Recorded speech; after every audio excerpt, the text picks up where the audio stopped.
Selamat pagi Bapak Ibu Saudara-saudariku yang terkasih dalam nama Tuhan kita Yesus Kristus. Mari kita mendengarkan renungan harian pada hari ini, kita berdoa. Kasih karunia Tuhan kita Yesus Kristus, kasih dari Allah Bapa dan persekutuan Roh Kudus itulah kiranya menyertai kamu. Amin. Renungan harian untuk kita pada hari ini yaitu yang tertulis dalam kitab Imamat 19 ayat 17. Janganlah engkau membenci saudaramu di dalam hatimu, tetapi engkau harus berterus terang menegur orang sesamamu, dan janganlah engkau mendatangkan dosa kepada dirimu karena dia. Demikian pembacaan firman Tuhan. Bapak Ibu Saudara-saudariku, dalam setiap renungan yang boleh disampaikan dalam kanal YouTube ini Bapak Ibu, dan senantiasa juga boleh hambanya ini perdengarkan kepada seluruh pendengar dalam menyampaikan firman Tuhan. Janganlah sekali-kali kita menyimpan dendam terhadap seseorang. Atau jangan kita menyimpan kesalahan orang.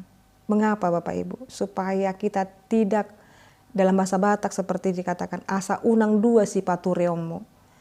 Jadi kalau kita memendam dendam, perasaan benci kepada seseorang atau siapapun itu, sesungguhnya ada dua hati yang harus diperbaiki atau diperlihatkan atau diperhatikan.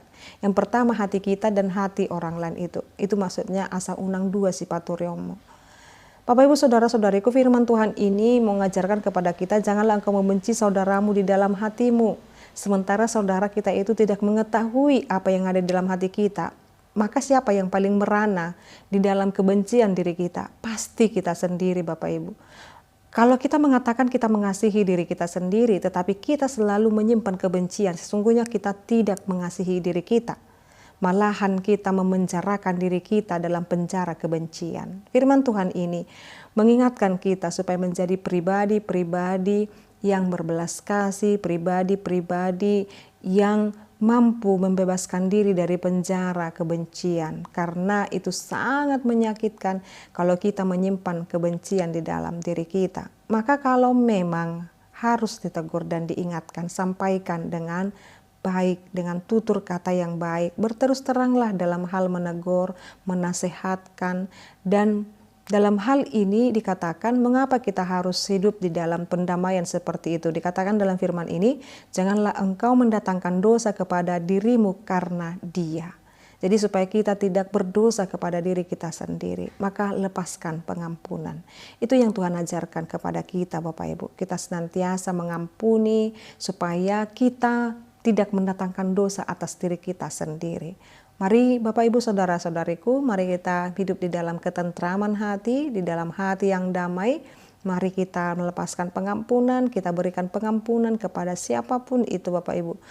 Terkhusus orang yang melepaskan pengampunan, dia sebenarnya menyelamatkan dirinya sendiri.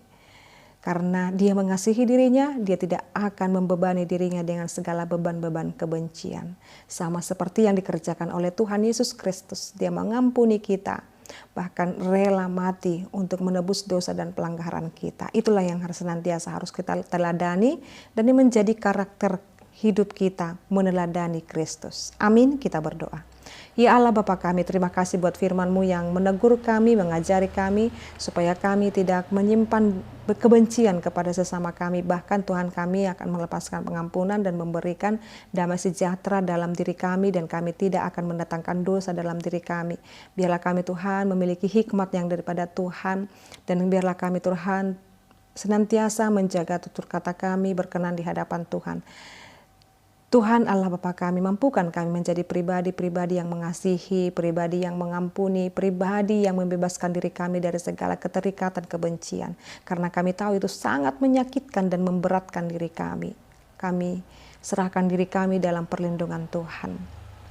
Ya Allah Bapa kami, biarlah Tuhan senantiasa melindungi kami, bahkan kami berdoa buat rumah tangga kami, anak-anak kami, atau bahkan keturunan kami, atau bahkan Tuhan kerinduan-kerinduan kami. Kiranya Tuhan menjawab segala doa dan permohonan kami, bahkan bangsa dan negara kami Indonesia, bahkan gerejamu Tuhan kami berdoa, biarlah Tuhan senantiasa berkuasa. Terima kasih ya Allah Bapa kami, dalam nama-Mu Yesus Kristus dan pimpinan Roh Kudus kami berdoa dan mengucap syukur. Anugerah daripada Tuhan kita Yesus Kristus, kasih dari Allah Bapa dan persekutuan Roh Kudus itulah kiranya menyertai kamu. Amin.